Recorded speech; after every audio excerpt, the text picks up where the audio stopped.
بسم اللہ الرحمن الرحیم۔ السلام علیکم ورحمۃ اللہ وبرکاتہ۔ امید کرتی ہوں آپ سب لوگ خیریت سے ہوں گے۔ آج کا جو ہمارا موضوع ہے وہ ہے یافور گدھے کو آپ صلی اللہ علیہ وسلم سے محبت کا قصہ۔ جب خیبر فتح ہوا اور مال غنیمت آیا تو اس میں ایک گدھا بھی تھا اور وہ آگے آ کر زبان حال سے عرض کرنے لگا، یا رسول اللہ صلی اللہ علیہ وسلم، میں نسلی گدھا ہوں۔ آپ صلی اللہ علیہ وسلم نے فرمایا، وہ کیسے؟ عرض کرنے لگا، میرے باپ دادا پر انبیاء علیہ السلام نے سواری کی ہے، میں اپنی نسل کا آخری ہوں اور آپ نبوت میں آخری ہیں۔ آپ صلی اللہ علیہ وسلم مجھے اپنے پاس رکھ لیں۔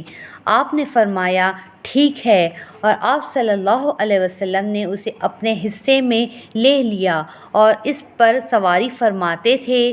کبھی کوئی ساتھی پاس نہ ہوتا اور کسی صحابی رضی اللہ تعالیٰ عنہ کو بلانا مقصود ہوتا تو آپ صلی اللہ علیہ وسلم فرماتے، یافور، جاؤ ابو بکر رضی اللہ تعالیٰ عنہ کو بلا کر لاؤ، تو وہ بھاگا جاتا اور جا کر دروازے پر زور زور سے ٹکر مارتا۔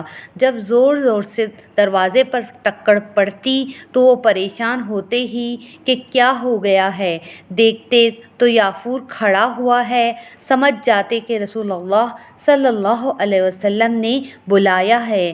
جس دن آپ صلی اللہ علیہ وسلم کا انتقال ہوا اس دن یافور کا رونا دیکھنے والا تھا۔ وہ بے قرار ہو کر کبھی ادھر بھاگتا اور کبھی ادھر بھاگتا، حتیٰ کہ اسے چین نہ آیا اور ایک کنویں میں چھلانگ لگا کر جان دے دی۔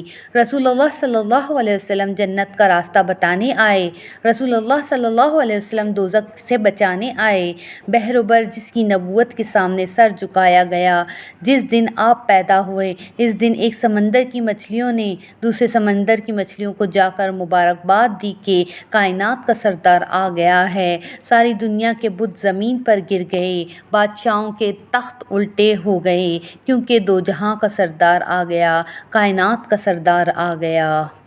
اگر آپ کو آج کی یہ ویڈیو پسند آئی اور اس سے کچھ سیکھنے کا موقع ملا تو اس ویڈیو کو لائک، شیئر اور اس چینل کو سبسکرائب ضرور کیجیے اور کمنٹ سیکشن میں اپنی رائے کا اظہار ضرور دیجیے۔